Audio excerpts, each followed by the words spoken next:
¿Qué tal, quilomberos? Bienvenidos a un quilombo más, 14 de octubre del 2020.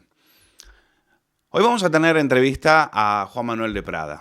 Las cartas del sobrino a su diablo, que ha escrito Juan Manuel de Prada y que ha publicado Molegens, son un cimbronazo de ultratumba que se ha escuchado en algunos reductos de la derecha casi como tenebrosas psicofonías. De Prada le conocen, es un pensador tradicionalista, fervoroso católico, algo casposo por momentos, pero a mí me parece indispensable, pese a su repulsión por los liberales, pues me parece indispensable para entender algunos acertijos que anidan en las oscuridades de lo que él llama el negociado de la derecha. Estas diabólicas crónicas publicadas por, como les decía, por Homo Legens, fueron previamente publicadas en el diario ABC, donde De Prada lleva 25 años escribiendo columnas. Y homenajean aquellas cartas del diablo a su sobrino que escribió C.S. Lewis en 1942. El libro de Prada me parece con el que disiento en algunos aspectos, pero que me parece que en el fondo abre una discusión muy interesante, porque es una punzante crítica a la gestión de la plaga coronavírica que ha tenido como triste virtud mostrarnos todas las oxidadas vigas del sistema político español, esos corroídos, esos carcomidos, putrefactos, si lo quieren, pilares de nuestra arquitectura político-territorial. El desastre del coronavirus no se entiende sin el desastre autonómico. Y eso es una de las cosas que hay que abordar y que en su momento le dedicaremos un programa. Yo acabo de escuchar, por ejemplo, a un médico diciendo que no hay ningún tipo de comunicación entre las diferencias taifas autonómicas en relación a los datos del coronavirus. Tú tienes una app que se llama Radar no sé qué en Madrid y no te sirve para nada porque no está conectada con bancos de datos de otras comunidades. Como también acabo de escuchar a una magistrada diciendo que la decisión del TCJ de Aragón respecto a algunas decisiones ministeriales no coinciden en ese auto con el auto que ha sacado el TCJ de Madrid. Es decir, dos TCJs autonómicos no se ponen de acuerdo sobre qué es lo que ha hecho el gobierno en relación a la pandemia. Ya lo abordaremos y lo deja. De momento lo dejamos aquí porque el tema es de Prada y cómo ha abordado desde la sátira este tema, entendiendo de la sátira porque hay realidades tan tenebrosas que solo pueden ser abordadas de la risa maléfica del sarcasmo. Y eso generó cierta ira de un lector de ABC, de algunos, timoratos, meapilas, y obligó a De Prada a pedir amparo a Luis Enríquez, que es el jefazo de Vocento. El coronavirus dio paso a la mentira, al engaño, a la indiferencia de la muerte. Los españoles aplaudiendo a las 8 de la tarde como si aquí nada pasara. La España de la pandemia fue la cobaya perfecta para experimentar una mentira. Las reglas de la distancia social solo comenzaron a regir, cobrados una vez los réditos propagandísticos de la batucada feminista del 8M, como bien sabéis, consentida por los mismos sacerdotes mediáticos, epidemiólogos, expertos, virólogos, que hoy aplauden sin rechistar los confinamientos, no lo olvidemos. Por eso estas cartas diabólicas de Prada se burlan de los que piensan que esto va de dictaduras bolivarianas, cuando en realidad los ciudadanos son víctimas de una partitocracia en la cual la izquierda y la derecha están defendiendo prácticamente lo mismo. La Agenda 2030, el libro rojo del globalismo demagogo. La partitocracia ha convertido a los españoles, dice De Prada, en chacales rabiosos en disputa por la carroña, a los que Orugario es el sobrino del diablo, les mira con ternura, dice. De Prada ha denominado en otros libros suyos demogresca, que es la perversión de la democracia, de la que hablaron su querido Donoso Cortés y mi querido Alexis de Tocqueville, en la que el mal se disfraza de bien. El mal se llena la boca hablando de diálogo, de unidad, de escudo social, de sanidad pública, de feminismo, de conquista social, de aberraciones históricas, como la ministra Yolanda Díaz, la comunista, hoy anunciándolos que se acabó en España la brecha salarial, la brecha de género, que mujeres y hombres a partir de ahora, gracias a ella, cobrarán lo mismo. Es muy interesante. Primero tendrán que tener un trabajo, porque nos estamos yendo a un 20% de paro. Pero ellos a lo suyo, a la demogresca, a la demagogia, a crear estas medidas que no sirven absolutamente para nada. ¿Eh? Absolutamente para nada. Pero ahí están, te regalan conquistas sociales cuando tú en realidad todavía no has conquistado ni siquiera un puesto de trabajo. Pero a ellos les da igual. Y ahora explicaremos por qué. Todos están hipnotizados ante la palabra fetiche de la demogresca, que es el consenso.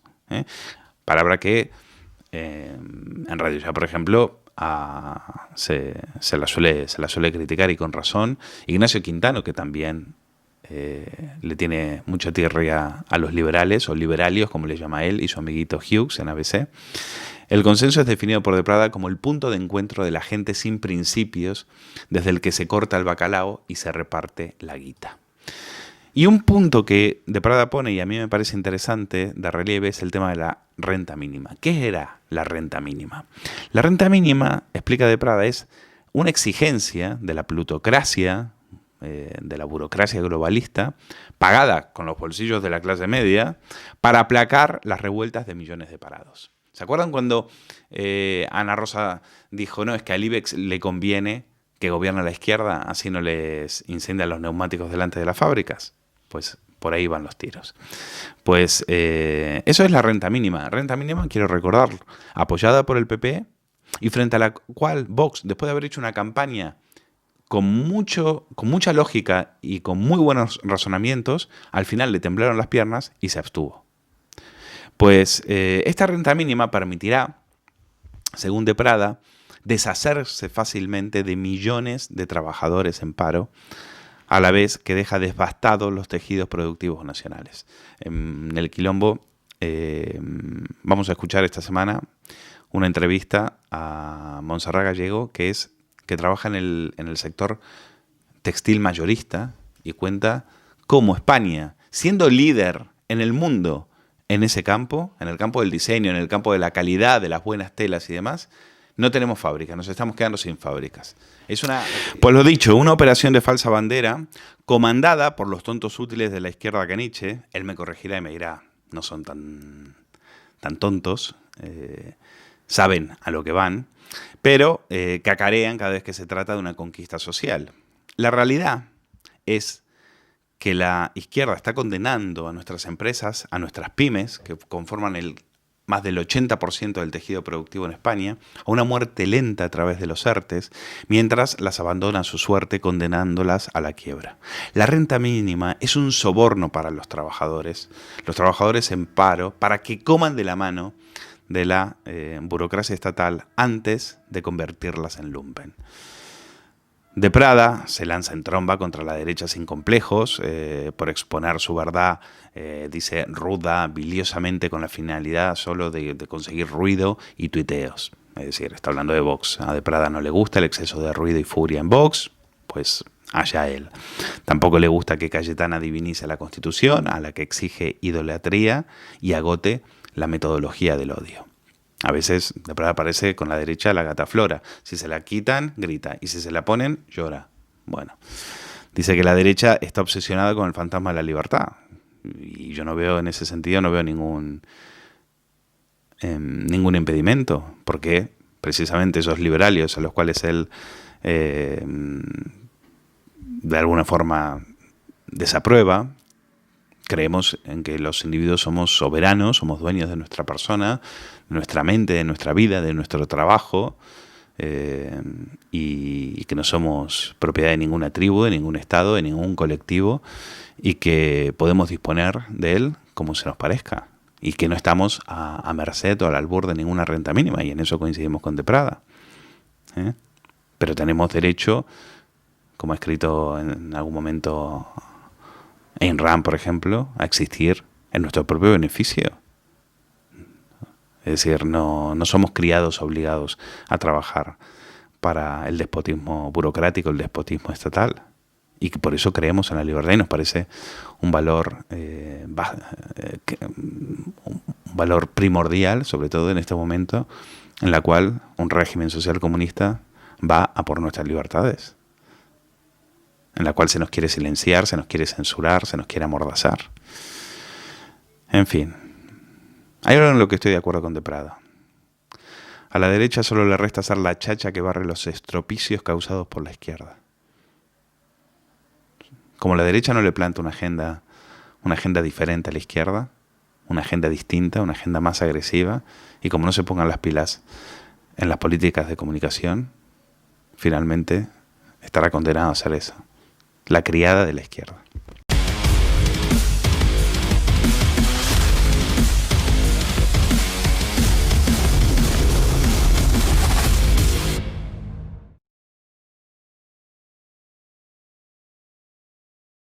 Un placer para nosotros poder comentar este libro, Cartas del sobrino a su diablo. Son las crónicas de la España coronavírica, escritas por Juan Manuel de Prada, una recopilación de artículos para quienes le seguimos en ABC, pues una serie de 23, si no me equivoco, artículos que fueron publicados en el periódico de Vocento y hoy son editados elegantemente por Homo Legens. Y tenemos la suerte de poder conversar con su autor, con Juan Manuel de Prada. Juan Manuel, gracias por atendernos en esta tarde de sábado. Muchas gracias a vosotros, Luis. Lo primero, preguntarte por la dedicatoria, porque la dedicatoria es para Luis Enríquez, y Luis Enríquez es el jefazo de Vocento. Y comentas en el prólogo que estas crónicas fueron recibidas con cierta hostilidad por parte de algunos lectores de ABC, y te lo pregunto directamente. Después de tantos años como tú como columnista de ABC, ¿corrieron peligro tus crónicas en el diario ABC por culpa de estas crónicas? No. El peligro en cuanto a ser censuradas, no, pero sí que es verdad que precisamente porque yo creo que el periodismo ha perdido esa especie de conexión con la literatura.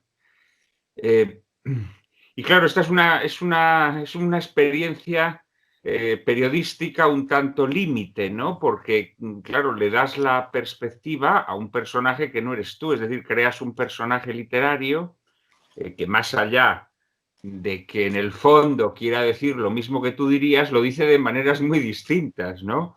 Lo dice... Claro, porque hay veces que parece que estarías aprobando algunas cosas que las dice nada más y nada menos que el sobrino del diablo, que es Orugario. Y la perspectiva, lo que es malo te parece bueno y lo que es bueno te parece malo, porque es la perspectiva de un diablo al que le ha sido encomendada la destrucción de España y la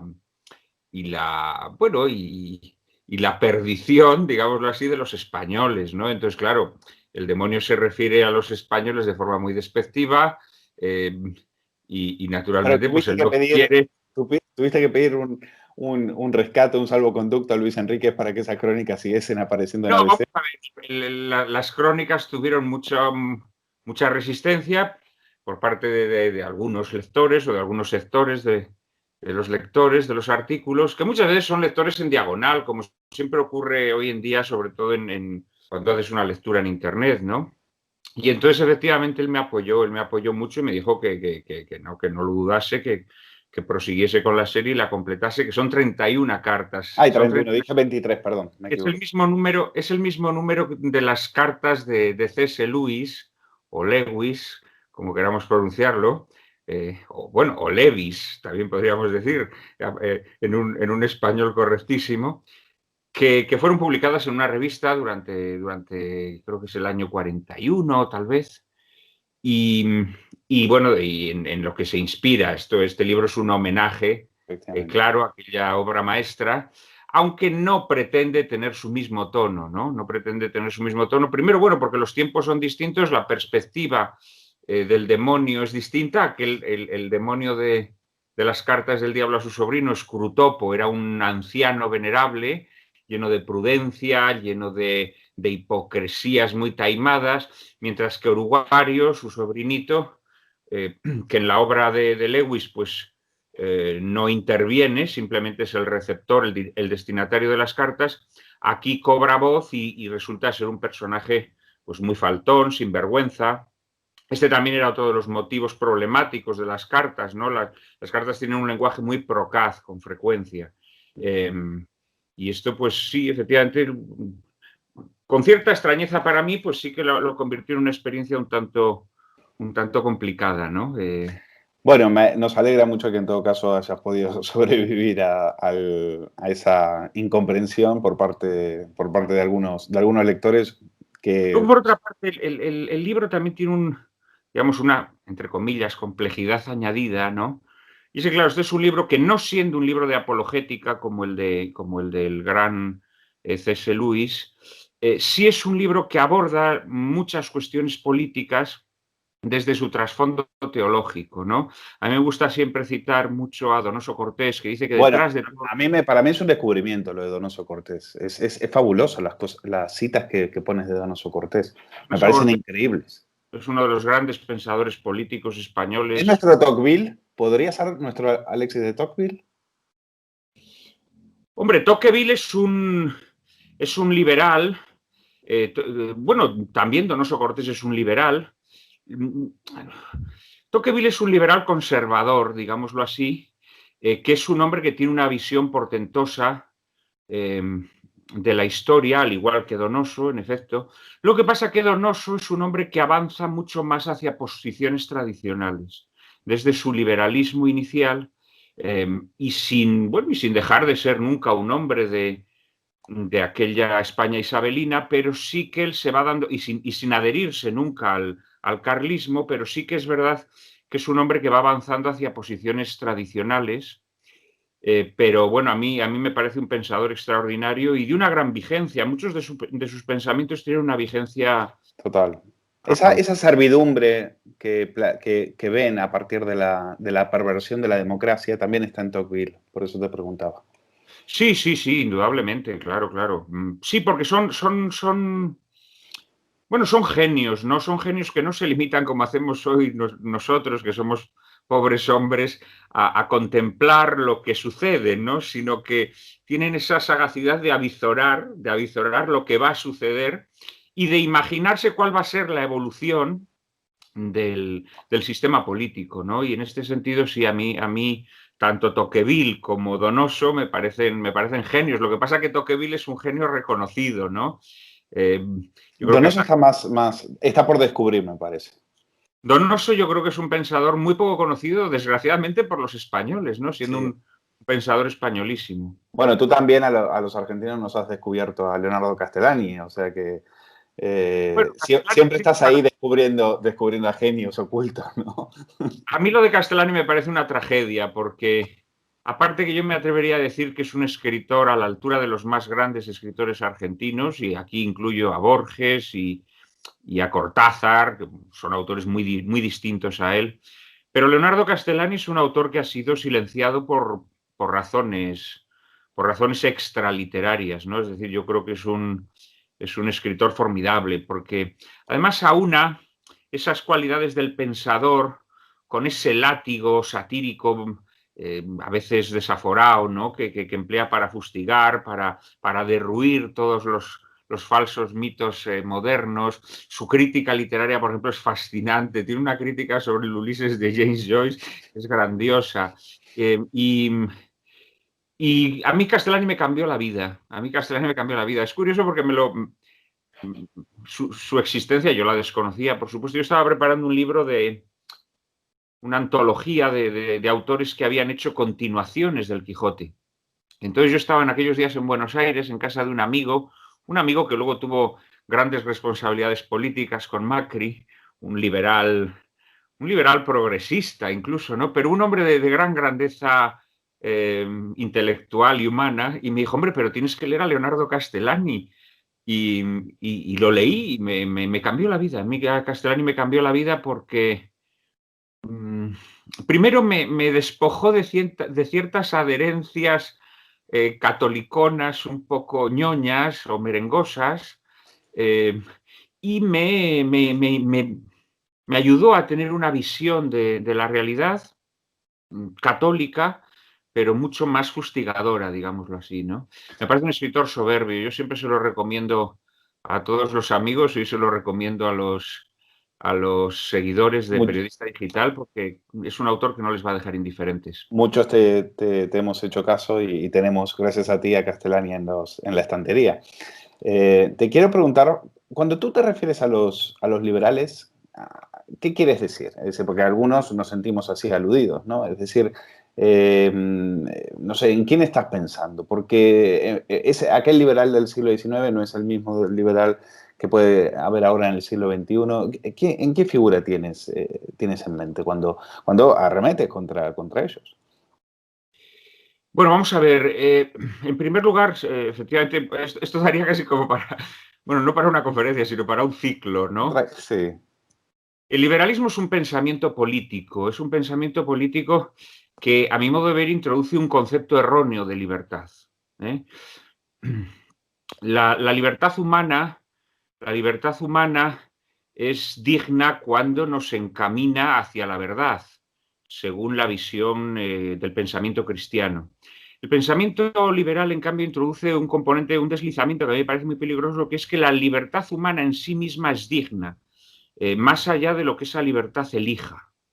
Y a partir de aquí creo que se introduce una fractura muy fuerte en el pensamiento humano que creo que a la postre y con el paso del tiempo pues ha introducido problemas muy graves. Lo que podemos entender por liberales naturalmente no tiene nada que ver, es decir, una persona como Tocqueville nada tiene que ver con George Soros, ¿no? Pero sin embargo George Soros se confiesa liberal y además dice que su maestro es Karl Popper, que es uno de los hitos del pensamiento liberal en nuestra época, ¿no? Pero esa falsa apropiación de Soros, de la mafia de Soros, de pensadores como Popper, eso hace que otros liberales se puedan sentir, tengan que caer en la misma crítica. Es decir, yo detesto a la mafia de Soros y sin embargo me considero un liberal. Sí, sin embargo, tienes que reconocer que el liberalismo que es el punto de partida de Marx, es decir, Marx reconoce en el Capital abiertamente que sus ideas mm, toman como premisa el triunfo del liberalismo que se ha producido en las sociedades de la Revolución Industrial, ¿no? Eh, el liberalismo ha hecho amalgama con el marxismo y se ha fundido en algo que podríamos llamar progresismo. Ciertamente hay liberales conservadores, pero el liberalismo que hoy en día campa por sus fueros y se ha impuesto es un liberal progresismo. Es un liberal progresismo en el que además la izquierda se encuentra extraordinariamente cómoda. Bueno, Eh, ahora entraremos en eso, pero a mí yo no entro en ese saco, no, bien, pero yo bueno, no voy es a que entrar en esa a trinchera. lo mejor eres más conservador que liberal, Lo que pasa pero es que es verdad que hay tres autores, tres columnistas fabulosos en ABC, que son Quintano, Hughes y tú, que están fustigando a los liberalios, le llaman ellos, y realmente entonces quería saber eso que ellos sobre todo quiénes se entran refieren en esa crítica. al liberalismo ciudadanesco que, bueno, estamos viendo lo que es el liberalismo ciudadanesco. ¿Eh? Bueno, bueno. Mm, y muchas de las opciones de Ciudadanos precisamente se fundamentan en estas tesis que yo te digo, en ese concepto erróneo de la libertad, ¿sabes? Es decir, cuando desde Ciudadanos, por ejemplo, se apoyan los vientres de alquiler, es una solución netamente liberal, pero claro, con un concepto de libertad que a mi modo de ver es un concepto perverso, Mm. ¿sabes? Del mismo modo que pienso que bueno, el liberalismo, las versiones radicales del liberalismo que han llevado a la noción hegeliana de autodeterminación humana, ¿m? Según la cual pues no pasa nada porque una persona se cambie de sexo, no pasa nada porque una persona decida abortar, no pasa nada porque una persona decida quitarse la vida, no pasa nada porque una persona decida tener un hijo en el vientre de otra persona, etcétera, etcétera. Cuando tú admites ese concepto de autodeterminación individual, es muy difícil combatir conceptualmente el concepto de autodeterminación colectiva. ¿Eh? Esto es muy Claro, peligroso. yo estoy descubriendo que soy un conservador, entonces, lo cual Sí, no, no, y me además preocupa muchísimo, me creo que puedes preocupa evolucionar, muchísimo. puedes evolucionar hacia el pensamiento tradicional Pero con bueno, Juan calidad. Manuel, aquí en este libro hay críticas. Dentro de lo que es el espectro de la derecha, hay críticas a Vox, hay críticas al PP, hay críticas a Cayetana, hay críticas a, digamos, a los dos PP, ¿no? El PP blandito, el otro PP. Eh, Da la Bueno, sensación de que... también hay críticas al gobierno, No, no, etcétera, etcétera. quiero centrarme ahora en el tema de la derecha. Luego entraremos en el otro campo, ya en el campo de la derecha. Me alegro, sí, gracias por haberlo dicho. Pero parece Luego entro en lo otro. Pero en el tema de la derecha te veo incómodo en todo el hemiciclo, digamos, en lo que hay. Es sí, decir, sí, no te veo cómodo. Hay críticas para todos lados y no estás sí. cómodo con ninguno de esos Te partidos. voy a explicar por qué. Porque pienso que la derecha no ha encontrado la manera de defender unos principios con gallardía, con vibración y con capacidad de convicción. La capacidad de convicción siempre surge de que la gente perciba que crees aquello de lo que estás hablando, ¿no? No he logrado hacerlo conservando una forma de decirlo que no sea áspera, que no sea agresiva y que con frecuencia no caiga en lo chirriante. Esto se percibe muy claramente en la figura de Pablo Casado. Pablo Casado, como no tiene esos principios que dan solidez a tu pensamiento político, solamente tiene dos versiones. La versión aspaventera y chirriante, que era la que utilizaba sobre todo al principio, pero en la que veías que no había nada, y la versión blandita, que es una versión inane. Claro, yo lo que le pido a la derecha es que tenga la capacidad para defender unos principios, pero que los sepa defender de tal manera que no resulten ásperos. Y sobre todo, que no resulten contraproducentes, que esto es lo que también le reprocho a Vox. En un pasaje de este librito, pues Orugario recuerda que Aristóteles nos dice que una verdad, para ser verdad, no lo tiene que ser solamente en su aspecto material, es decir, en lo que dices, sino en su aspecto formal, en cómo lo dices, y en su aspecto final, ¿para qué lo dices? Quiero citarte. Dice, una verdad expuesta ruda y biliosamente con la finalidad de armar gresca y conseguir retuiteos a granel puede ser tan intoxicadora como la peor mentira. Esto es así, esto es así. Esto es una crítica a Vox. Aunque no lo mencionas, pero es una crítica a No es Vox. una crítica a Vox, entiéndeme. Lo digo en ese momento porque pienso que Vox perdió una gran oportunidad durante los meses del confinamiento. Creo que la sigue perdiendo. Bien es verdad que también, claro, metió la pata con aquella convención que organizó el mismo día de las manifestaciones feministas, ¿no? Lo cual le restó un poco de autoridad. Pero creo que Vox tiende a lanzar mensajes excesivamente simplistas y estereotipados. Por ejemplo, cuando toca el tema de la inmigración, ¿no? Cuando toca el tema de la inmigración. Bueno, pues precisamente el confinamiento nos ha permitido ver que en España, si no hay negros que recogen la fruta se pudre en los árboles o en las matas. Esto es así. Entonces yo creo que Vox tendría que incardinar sus posiciones sobre la inmigración, primero, en la cantidad de empleos que en España reciben una remuneración absolutamente inaceptable y que por lo tanto nadie quiere hacer. Ningún nativo quiere hacer.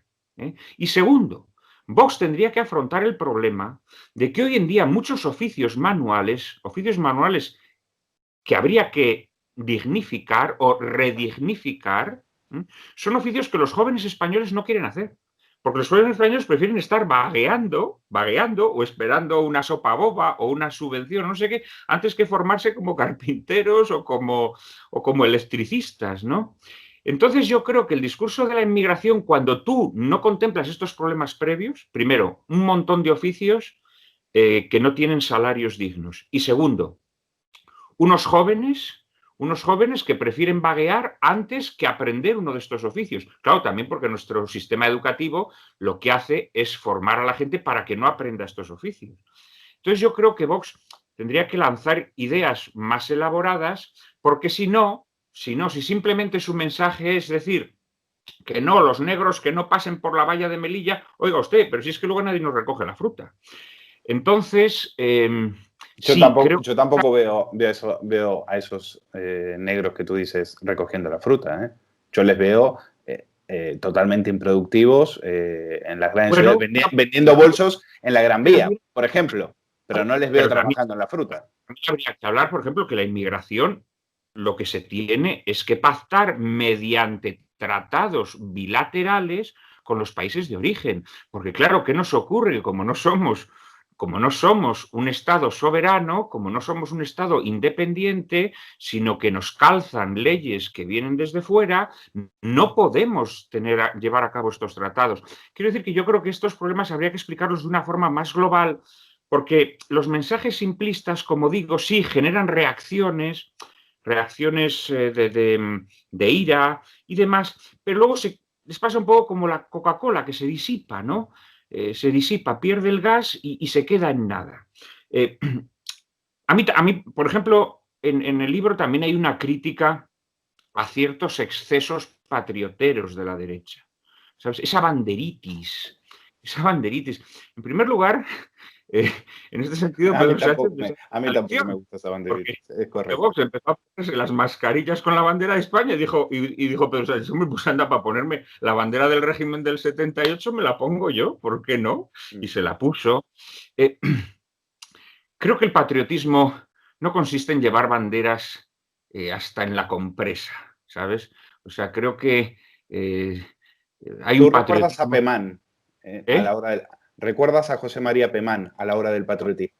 Recuerdo a Pemán. Vamos a ver, yo creo que en la derecha hay ciertos comportamientos en estos momentos, también lo entiendo porque es el principio de acción, ¿no? Tú te enfrentas a una realidad en donde el enemigo ha logrado la hegemonía cultural, ha logrado establecer, digámoslo así, una especie de canon ideológico al que te tienes que achantar, y claro, eso provoca una ira reprimida que estalla, pero yo creo que estalla de formas un poco absurdas y estereotipadas que además luego conducen al desaliento a la gente. Es decir, por ejemplo, como has leído a Donoso Cortés nos explica que en los estados modernos el ejército, los soldados, dice Donoso, son esclavos de uniforme, porque ya no forman parte del pueblo y por lo tanto no defienden al pueblo, sino que defienden a la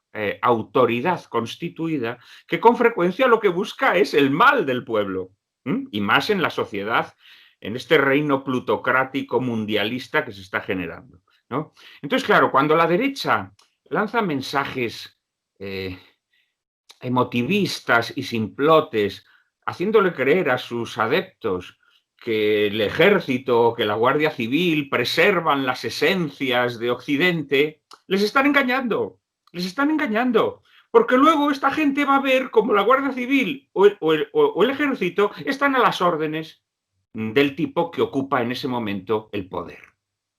Vamos al punto que yo creo... Un poquito más elaborados, hay que lanzarnos un poquito más elaborados. Sí, por ejemplo, a ti te repatea que hablemos de dictadura bolivariana o dictadura comunista, que los tiros no van por ahí. Explícalo. Es que es un grave error decir que lo que este gobierno pretende instaurar es una dictadura comunista. Esto es demente, es absolutamente demente. El otro día hemos visto cómo están haciendo propaganda con el dinero que vamos a recibir de la Unión Europea y, como sabes, la Unión Europea impone o sea, que el dinero se tiene que destinar a no sé qué de género, a no sé qué de cambio climático, a no sé qué de... digitalización. Es decir, en vez de dedicarlo a la tienda que se ha quedado cerrada aquí en mi calle, bueno, hay varias que han tenido que cerrar, ¿no? En vez de dedicarlo a los trabajadores de la industria para recuperar una industria metalúrgica o para recuperar una economía auténtica, para generar una agricultura que verdaderamente produzca trabajo digno, ¿no? No, lo hacen para todas esas mamarrachadas. ¿Esas mamarrachadas que son comunistas? Hombre, no. Esas mamarrachadas son las que interesan al reinado plutocrático mundialista. A ese tirano gigantesco, que también lo decía Donoso Cortés, ese tirano gigantesco que se está formando que tiene un poder incontrolable, porque aunque lográsemos los rebeldes conseguir el poder del Estado, los Estados ya son lacayos de ese poder plutocrático mundial. Y yo creo que este gobierno es un lacayo de ese poder plutocrático, que para conseguir eso genere una devastación económica, como estamos viendo, cientos de miles de negocios cerrados, la industria española inexistente, etcétera, etcétera. Sí, pero no lo hace con la pretensión típicamente comunista de juntar todo ese poder en manos del Estado. No, no. Ellos le entregan todo ese poder a la plutocracia y ellos saben naturalmente que van a tener una vida fastuosa para siempre, ellos y sus hijos, a cambio de destruir la economía nacional. Entonces yo lo que digo es que la derecha tendría que molestarse un poco más en comprender lo que está sucediendo. En comprender lo que está sucediendo. Pero claro, el problema es que estas 4 mandangas en las que se va a tirar el dinero de no sé qué, del cambio de la identidad de género, el cambio climático, la no sé qué digital, todas estas mandangas las defienden por igual la izquierda y la derecha.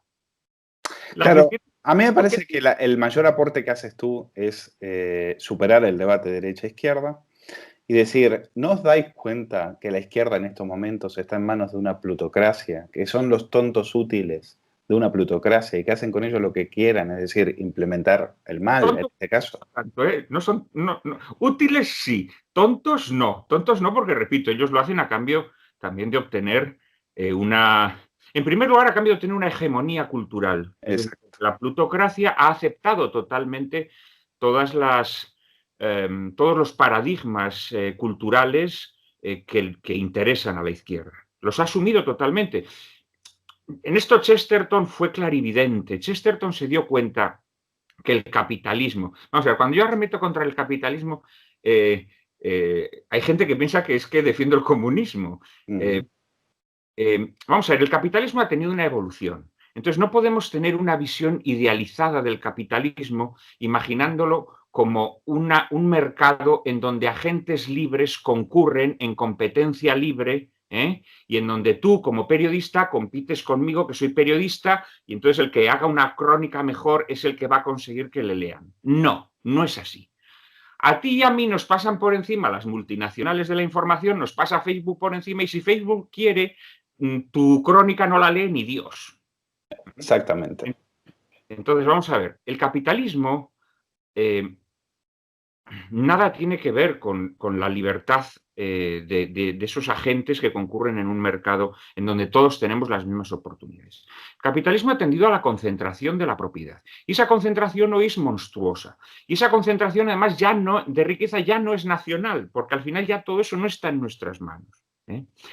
Y para instaurar este régimen plutocrático, Chesterton, de forma absolutamente clarividente, porque él se da cuenta hace un siglo, sabe que para que eso triunfe, tienen que conseguir degenerar a las masas. Degenerar a las masas, romper los vínculos entre la gente. Es decir, que la gente ya no forme una familia, que la gente no luche por sus hijos porque no los tiene.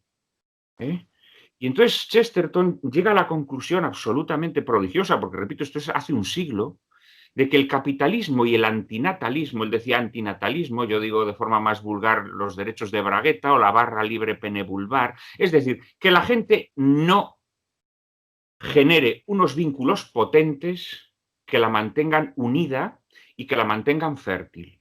Entonces se exaltan todas las formas de sexualidad que no procrean, se exaltan las formas de vida en donde esos vínculos son imposibles, se genera una tensión insoportable entre hombres y mujeres, se revuelve a unas generaciones contra otras, de tal manera que los hijos no respeten a sus abuelos y los dejen morir en los morideros, como hemos visto durante la o estamos viendo, pandemia.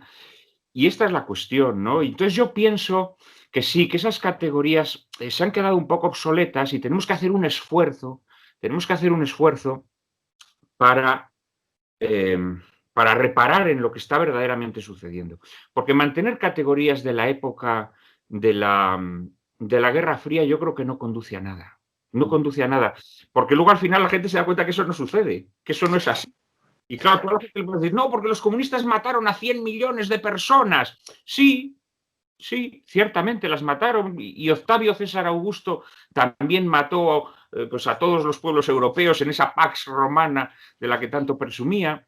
Pero la realidad es que los comunistas, como ya vio, los que se presentan como comunistas, eh, ya sufrieron una metamorfosis desde los años 70 que detecta de forma también extraordinariamente clarividente Pierpaolo Pasolini, de tal manera que la izquierda hoy es la avanzadilla de este turbocapitalismo mundialista que tenemos hoy.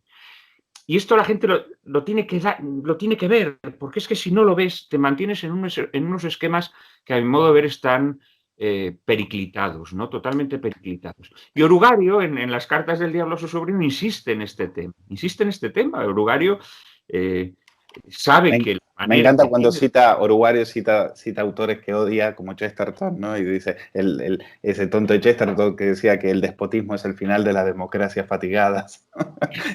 El joputérrimo, dice a veces, ¿no? Eh, Y, es, y bueno, yo creo que hay que hacer un esfuerzo, ¿no? Hay que hacer un esfuerzo en salirse de las casillas. Bueno, pienso que la cosa de derechas e izquierdas es una cosa que puede seguir funcionando hasta cierto punto, pero no podemos caer en el error de atribuirle a la izquierda las cosas que la izquierda defendía hace 50 años, en donde, por cierto, esta devastación antropológica no entraba, es decir, los comunistas eran hombres que apreciaban mucho la vida familiar y la potenciaban y además tenían una lealtad extrema, ¿no? A bueno, su... y odiaban a los homosexuales, tanto es así. Ahora, recordando al Che Guevara, por si quieres. Eso por supuesto. Y la derecha creo que tampoco es lo que era. Es decir, pensar que la derecha defiende las cosas que defendía hace 50 años es también completamente falso. Es evidente que los partidos de derecha hoy no defienden las mismas cosas que defendían, pues no sé, los padres de la Unión Europea, ¿no? Los padres de la Unión Europea. Es evidente que lo que hoy en día se está haciendo desde la Unión Europea nada tiene que ver con lo que querían hacer Adenauer o de Gasperi, ¿no? Y yo no tengo una opinión buena de Adenauer o de Gasperi, ¿no? Pero evidentemente la perversión ha sido absoluta. Entonces, o nos reubicamos o aprendemos que esas divisiones están obsoletas, o yo creo que al final pues nos destrozan porque hacen con nosotros lo que les dé la gana. La última tiene que ver con un apartado interesantísimo que es el de la ciencia como superstición. Y lo hemos visto, ¿no? Tú dices, se encumbra como sacerdotes de esta superstición a unos expertos que transmiten a la plebe las instrucciones disfrazadas de ciencia que convienen en cada momento al gobernante de turno. Expertos que convierten a los hombres en plastilina. Pues es una de las partes más bonitas y me parece más lúcida porque efectivamente si hay alguien que esta pandemia ha dejado al descubierto es a los expertos. Por más que ahora salgan los científicos a decir, déjennos a nosotros encargarnos de estos. Y uno dice, un poco con sentido común, dice, pero si no habéis dado una en toda la pandemia, Claro. ¿De qué vais a venir a hablar ahora? Si sois la ciencia y sois la ciencia que no habéis acertado absolutamente nada. Y entonces, eso sí, si tú cuestionas a la ciencia, nos banean, nos borran los vídeos en YouTube, nos censuran en Facebook y demás. Pero, claro, es una ciencia al servicio del poder. O sea, si tú discutes la Organización Mundial de la Salud, eres baneado. Porque la única ciencia válida es la de ellos, a pesar de que hay miles y miles de científicos en este momento que dicen que los confinamientos, por ejemplo, no sirven para nada. Bueno, vamos a ver, es que en primer lugar hay que tener en cuenta una cosa, esta idolatría de la ciencia que desgraciadamente hay en nuestras sociedades y que efectivamente te convierte en un réprobo en el momento en que te atreves no a refutar los principios científicos, ni el método empírico, ni nada, ninguna de las bases de la ciencia, sino las conclusiones dementes y absolutamente estrafalarias a las que estamos sufriendo desde que estalló la plaga, ¿no? Esta idolatría de la ciencia está muy íntimamente vinculada a la pérdida de la fe religiosa. Es decir, el hombre es un animal religioso. Y desde el momento en que al hombre le extirpas ese hueco que en su alma, en su espíritu llena la religión, lo necesita llenar con otras cosas, lo necesita llenar con sucedáneos. La ciencia, la exploración de la naturaleza, que bueno, que es tan, bueno, que es medular en la historia humana, ¿no? El ser humano lo primero que hizo, cuando sale de la cueva, pues empezar a explorar lo que hay alrededor y de repente descubre que hay lluvia y ve que cuando llueve, pues la hierba crece y ve que si se aprovecha la estación de las lluvias, pues va a tener unas cosechas mucho mejores. En fin, la ciencia, eso es la ciencia. La ciencia se fundamenta en la exploración de la naturaleza y esa exploración de la naturaleza es muy compleja, ¿no?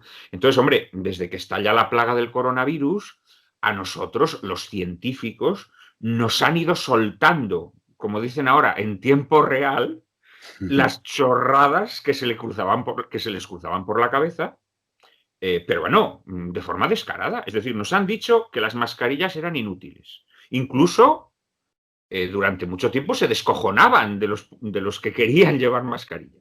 Luego empezaron a decir que bueno, que sí, que en ciertas situaciones tal. Ahora es obligatoria, ahora ya no puedes ir ni a un descampado sin mascarilla, que esto es una cosa como de locos. Algún día, cuando hagan programas de humor sobre nuestra época, de 30 o 40 años, sacarán imágenes de gente gilipollas paseando por el campo con mascarilla, ¿no? O por calles desiertas. Esto es una cosa absolutamente increíble, ¿no? Pero bueno, vamos a ver, nos han dicho que el virus se contagiaba por el contacto, que el virus se contagiaba por las partículas de saliva, que el virus se contagia ya por el aire en general. Entonces, joder, entonces me suicido, porque a ver, nos han dicho que los asintomáticos no contagiaban, luego nos han dicho que los asintomáticos sí contagiaban, nos han dicho que una vez que pasas la enfermedad tienes anticuerpos y luego nos han dicho que no, que puede que pases la enfermedad pero que la vuelvas a coger porque los anticuerpos, en fin, esto es un chiste.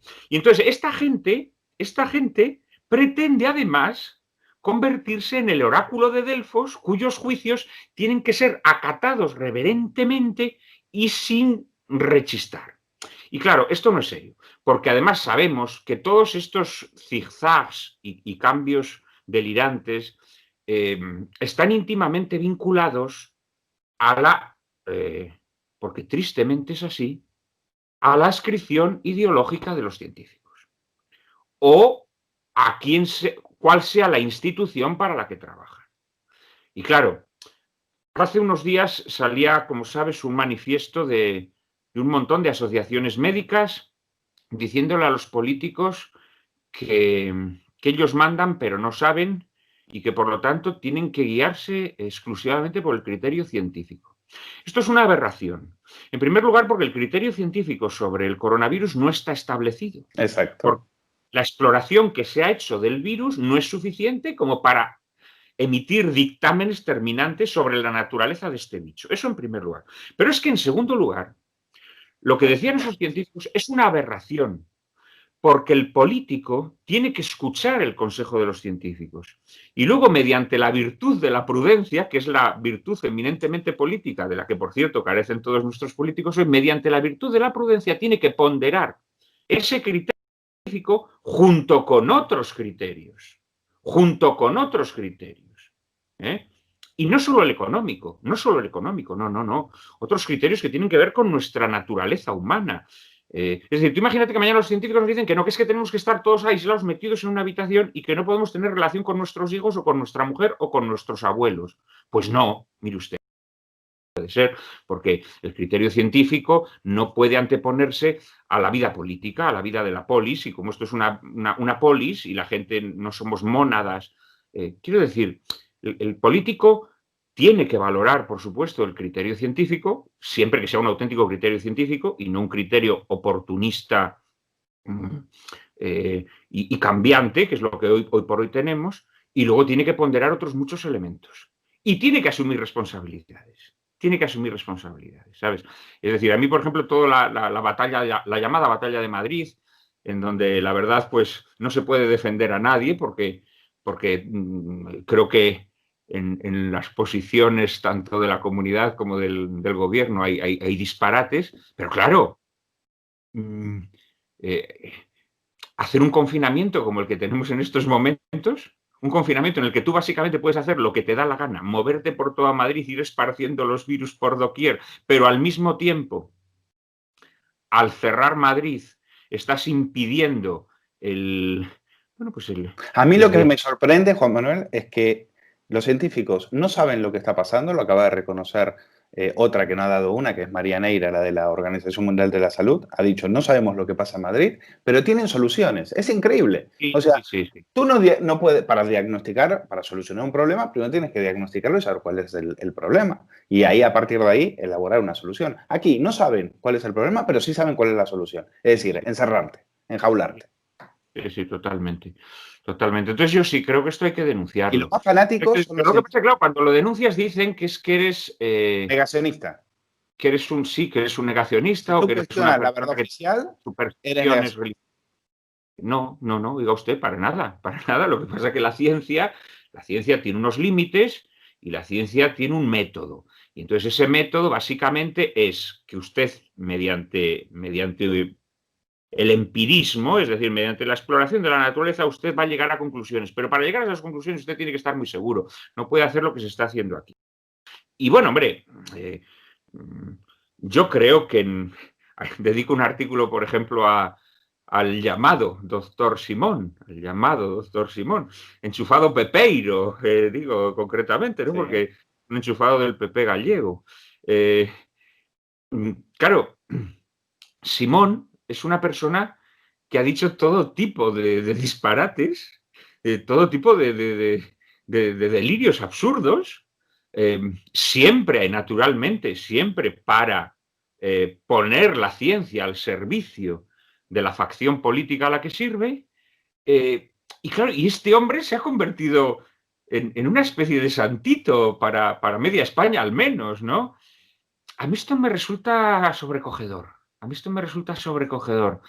Porque yo, en contra de lo que piensan algunos, no pienso que Simón sea un cabrón ni una mala persona. Estoy seguro que no. Estoy seguro que es un tipo estupendo, ¿no? Pero, hombre, creo que ha demostrado sobradamente que sus juicios sobre la evolución de la plaga eran erróneos hasta unos extremos. Bueno, en fin. Sí, Simón asusta bastante. Cuando ves que hay gente que venera estas figuras, te das cuenta que en realidad, efectivamente, la ciencia se ha convertido en una superstición. Es decir, que el que te llama supersticioso a ti por ponerla en duda es el auténtico supersticioso. Sí. Y a mí esto me da mucho miedo. Sí. Pues lo vamos a dejar aquí, Juan Manuel de Prada. Cartas del sobrino a su diablo, editado por Homo Legens. Bueno, artículos, recopilación de artículos, pero muy necesarios para entender todo lo que nos está pasando.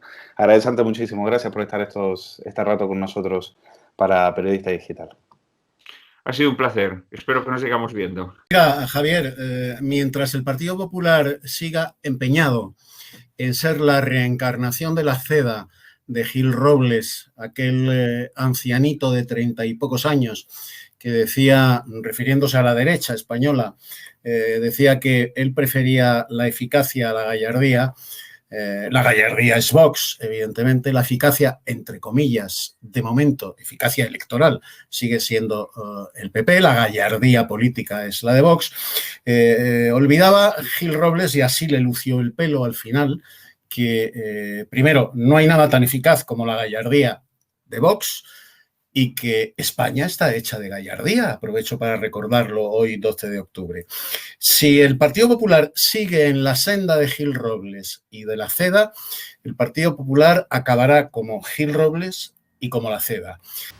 El domingo pasado en el diario El Mundo vimos un excelente reportaje firmado por Ángeles Escrivá, en el cual esta periodista experta en terrorismo, en el terrorismo de ETA, hablaba de una infame sesión de fotos que el sanguinario Josu Ternera, en estos momentos a la espera de ser extraditado en libertad por cuestiones de enfermedad y a la espera de ser extraditado y juzgado por la justicia española, pues esta alimaña posó para un fotógrafo llamado Joel Saguet, que es el fotógrafo que hace los retratos de la agencia France Press.